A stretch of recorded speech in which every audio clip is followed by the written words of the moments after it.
एक परेशान करने वाली विरासत, बंटवारा और उसका असर। 1947 में ब्रिटिश इंडिया से दो नए देश बने, पाकिस्तान और इंडिया।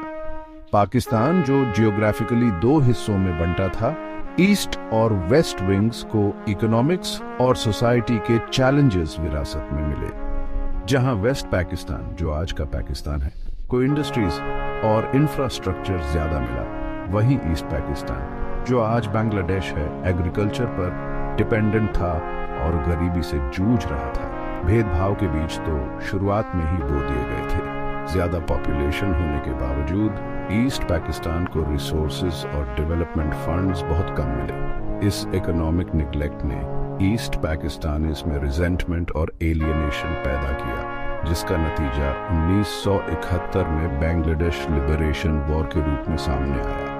इस वॉर ने ईस्ट पाकिस्तान को तबाह कर दिया और उसकी इकोनॉमी को बर्बाद कर दिया। हालांकि इसने एक नए चैप्टर की शुरुआत भी की, जहां बांग्लादेश एक्सप्लॉयटेशन और निग्लेक्ट से मुक्त होकर अपनी राह खुद चुन सके। असमानता के बीज 1960 और 1970 के दशक में आर्थिक अंतर। 1960 और 1970 के दशक में वेस्ट और ईस्ट पाकिस्तान के बीच इकोनॉमिक गैप बहुत बार आ गया। जहां वेस्ट पाकिस्तान को इंडस्ट्रियलाइजेशन पॉलिसीज और फॉरेन एड का फायदा मिला, वहीं ईस्ट पाकिस्तान अंडर डेवलप्ड रहा। पर कैपिटा इनकम का डिस्पैरिटी बढ़ता गया, जिससे ईस्ट में रिजेंटमेंट और पॉलिटिकल अनरेस्ट और बीआर आच गया। वेस्ट पाकिस्तान ने हैवी इंडस्ट्रीज और मैन्युफैक्चरिंग पर ध्यान दिया, अक्सर एग्रीकल्चर की कीमत पर, जिससे ईस्ट पाकिस्तान और मार्जिनलाइज्ड हो गया, क्योंकि उसकी इकोनॉमी एग्रीकल्चर, खासकर जूट प्रोडक्शन पर बहुत ज्यादा निर्भर थी। पॉलिटिकल रिप्रेजेंटेशन की कमी और वेस्ट के पक्ष में सेंट्रलाइज्ड डिसीजन मेकिंग प्रोसेस ने इस इकोनॉमिक डिस्पैरिटी को और बढ़ा दिया। इस दौरान बोए गए डिस्कॉर्ड के बीजों का नतीजा बांग्लादेश लिबरेशन वॉर के रूप में सामने आया, जो बंगाली लोगों के गहरे आर्थिक और पॉलिटिकल ग्रीवेंसेस को दर्शाता है। राख से उठकर आजादी के बाद बांग्लादेश का पुनर्निर्माण। 1971 में बांग्लादेश का जन्म एक बहुत बड़ी कीमत पर हुआ। नए बने इस देश को एक टूटी हुई इकोनॉमी विरासत में मिली, जो वॉर से तबाह हो चुकी थी और वाइड स्प्रेड पॉवर्टी और अनएम्प्लॉयमेंट से जूझ रही थी। हालांकि रेजिलियंस और सेल्फ डिटर्मिनेशन की भावना प्रबल रही। शुरुआती वर्षों में सोशलिस्ट ओरिएंटेड इकोनॉमिक मॉडल अपनाया गया, जिसमें नेशनलाइजेशन और स्टेट कंट्रोल पर ध्यान केंद्रित किया गया। हालांकि इस अप्रोच की अपनी लिमिटेशंस थीं, लेकिन इसने बेसिक इंफ्रास्ट्रक्चर के रीबिल्डिंग और वॉर से प्रभावित पॉपुलेशन को एसेंशियल सर्विसेज प्रदान करने की नींव रखी। 1970 के दशक के अंत और 1980 के दशक की शुरुआत तक बांग्लादेश ने मार्केट ओरिएंटेड रिफॉर्म्स को अपनाना शुरू कर दिया।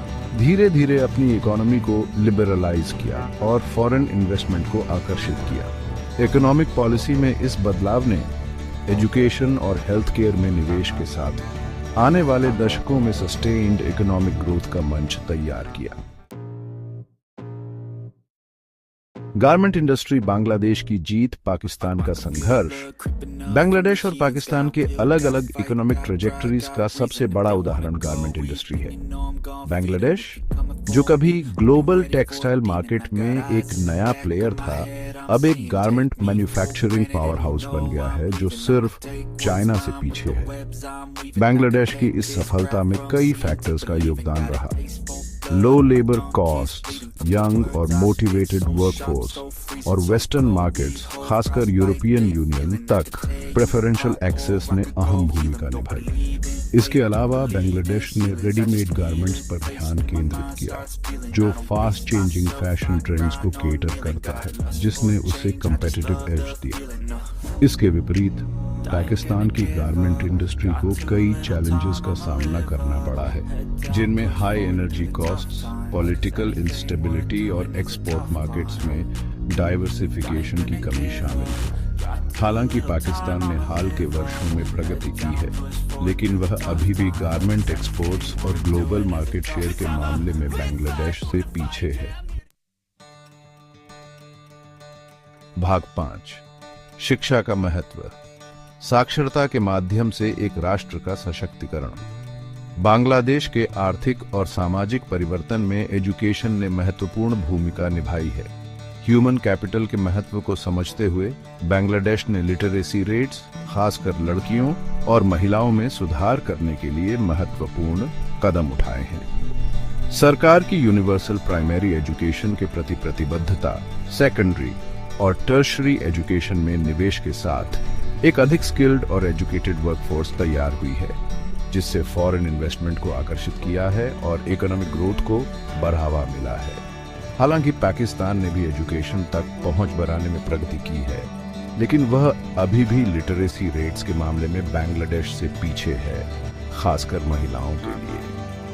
एजुकेशन लेवल्स में इस अंतर का इकोनॉमिक प्रोडक्टिविटी, सोशल डेवलपमेंट और ओवरऑल नेशनल प्रोग्रेस पर बहुत असर पड़ता है। भाग 6 महिला सशक्तिकरण बांग्लादेश के विकास का एक उत्प्रेरक। बांग्लादेश का इकोनॉमिक मिरेकल महिलाओं के एम्पावरमेंट से जुड़ा हुआ है। गारमेंट फैक्ट्रीज से लेकर क्लासरूम्स तक महिलाएं बांग्लादेश की इकोनॉमिक और सोशल प्रोग्रेस में सक्रिय रूप से भाग ले रही हैं। गारमेंट इंडस्ट्री खासकर ने लाखों महिलाओं को एम्प्लॉयमेंट अपॉर्चुनिटीज प्रदान किए हैं, उन्हें इकोनॉमिकली एम्पावर किया है और ट्रेडिशनल जेंडर रोल्स को चुनौती दी है। इसके अलावा बांग्लादेश ने मैटरनल और चाइल्ड मोर्टेलिटी रेट्स को कम करने, हेल्थ केयर तक पहुंच में सुधार करने और महिलाओं की पॉलिटिकल पार्टिसिपेशन को बढ़ावा देने में महत्वपूर्ण प्रगति की है। इसके विपरीत पाकिस्तान अभी भी डीप रूटेड जेंडर डिस्पैरिटी से जूझ रहा है, जहां महिलाओं को एजुकेशन, एम्प्लॉयमेंट और पॉलिटिकल रिप्रेजेंटेशन में बहुत सी बाधाओं का सामना करना पड़ता है। पाकिस्तान की पूरी इकोनॉमिक और सोशल पोटेंशियल को अनलॉक करने के लिए इस जेंडर गैप को कम करना बहुत जरूरी है। भाग 7 स्थिरता की अनिवार्यता, राजनीतिक शांति बनाम पुराना उथल पुथल। बांग्लादेश और पाकिस्तान के इकोनॉमिक ट्रैजेक्टरीज में पॉलिटिकल स्टेबिलिटी एक की डिफरेंशिएटर रहा है।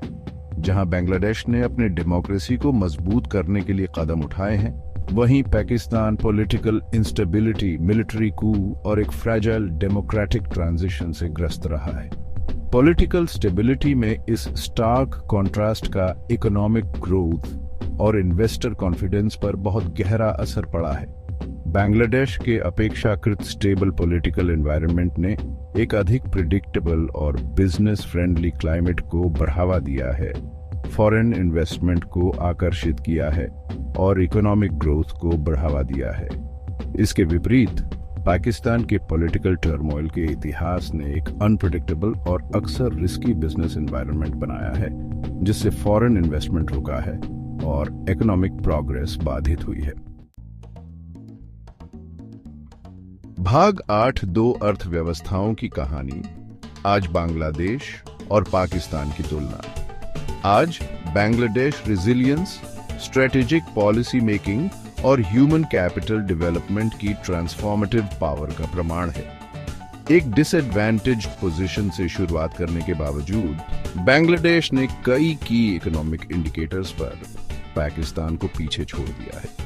पाकिस्तान की तुलना में बांग्लादेश में जीडीपी ग्रोथ रेट ज्यादा है, फॉरेन एक्सचेंज रिजर्व ज्यादा है और पॉवर्टी रेट बहुत कम है। इसके अलावा बांग्लादेश ने ह्यूमन डेवलपमेंट इंडिकेटर्स जैसे कि लाइफ एक्सपेक्टेंसी और लिटरेसी रेट्स में उल्लेखनीय प्रगति की है। हालांकि पाकिस्तान ने कुछ क्षेत्रों में प्रगति की है, लेकिन वह अभी भी पॉलिटिकल इंस्टेबिलिटी, सिक्योरिटी कंसर्न्स और अपनी इकोनॉमी में डाइवर्सिफिकेशन की कमी से जुड़ी चुनौतियों का सामना कर रहा है। भाग 9 आगे देखते हुए भविष्य की संभावनाएं और संभावित चुनौतियां। आगे देखते हुए बांग्लादेश का इकोनॉमिक आउटलुक अच्छा दिख रहा है, जो यंग और ग्रोइंग वर्कफोर्स, एक थ्राइविंग गारमेंट इंडस्ट्री और एजुकेशन और इंफ्रास्ट्रक्चर में निरंतर निवेश से प्रेरित है। हालांकि चैलेंजेस अभी भी हैं, जिनमें इंफ्रास्ट्रक्चर बॉटलनेक्स, इनकम इनइक्वालिटी और क्लाइमेट चेंज के प्रति वल्नरेबिलिटी शामिल है। दूसरी ओर पाकिस्तान एक क्रिटिकल जंक्चर पर है। अपनी पॉलिटिकल और सिक्योरिटी चैलेंजेस का समाधान करना, एक अधिक इंक्लूसिव और बिजनेस फ्रेंडली एनवायरनमेंट को बढ़ावा देना और ह्यूमन कैपिटल में निवेश करना उसकी इकोनॉमिक पोटेंशियल को अनलॉक करने और बांग्लादेश के साथ अंतर को कम करने के लिए बहुत ज़रूरी है। दोनों देशों का फ्यूचर ट्रेजेक्ट्री इन चैलेंजेस को एड्रेस करने, तेजी से बदलते ग्लोबल लैंडस्केप के साथ अडेप्ट करने और अपने लोगों की पोटेंशियल का उपयोग करने की उनकी क्षमता पर निर्भर करेगा। भाग 10, निष्कर्ष, सीखे गए सबक और आगे का रास्ता।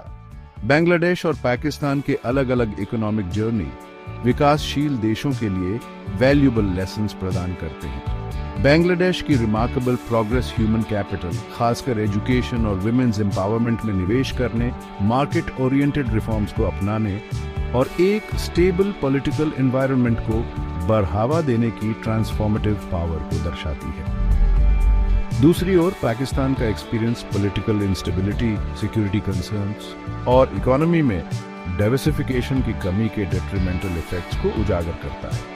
इन चैलेंजेस को एड्रेस करना पाकिस्तान के लिए अपनी इकोनॉमिक पोटेंशियल को अनलॉक करने और सस्टेन्ड ग्रोथ और डेवलपमेंट के पाथ पर आगे बढ़ने के लिए बहुत जरूरी है। इंडो साउथ एशियन देशों की कहानी हमें याद दिलाती है कि इकोनॉमिक प्रोग्रेस प्री ऑर्डेन्ड नहीं है, बल्कि strategic policy choices, sustained efforts और सभी के लिए एक अधिक इक्विटेबल और प्रॉस्पेरस फ्यूचर बनाने की प्रतिबद्धता का परिणाम है।